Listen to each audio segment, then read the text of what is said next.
Kaya nagpunta ako ito, dinenervous ako, baka mamaya kung ano yun. 2 araw na rin nasa eskwelahan ng mga taga-National Epidemiology Center ng DOH upang kumuha ng rectal swab sample sa mga biktima. Para ma-confirm natin kung ano talaga yung nag-cause ng mga simptomas nila. Ayon sa mga nagkasakit, kumain sila ng egg sandwich, mais con yelo at hotdog noong recess nila noong Biyernes.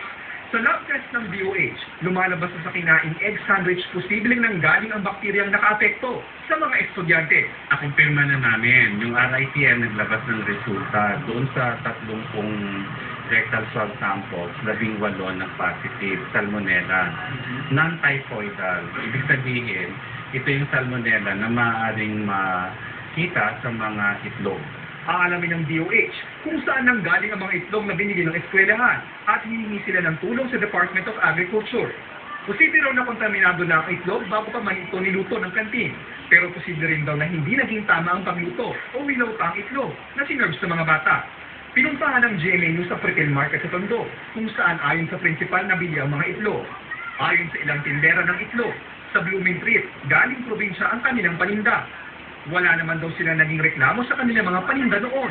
Sariwa yung egg na binibenta ko.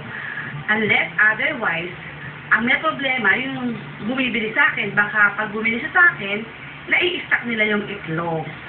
Ayon sa prinsipal ng eskwelahan, lahat ng kanilang ingredients ay ba't din ang niluluto. Ang Manila City Health Office naman, patuloy din ang ginagawang investigasyon. Dasal ng mga estudyante ng paaralang ito, huwag na raw sana maulit ang nangyari sa kanilang mga kaeskwela. Ayon naman sa DOH, sana magsilbi raw leksyon para sa paaralang ito at sa iba pa ang nangyaring insidente. JP Soriano, nakatutok, 24 oras.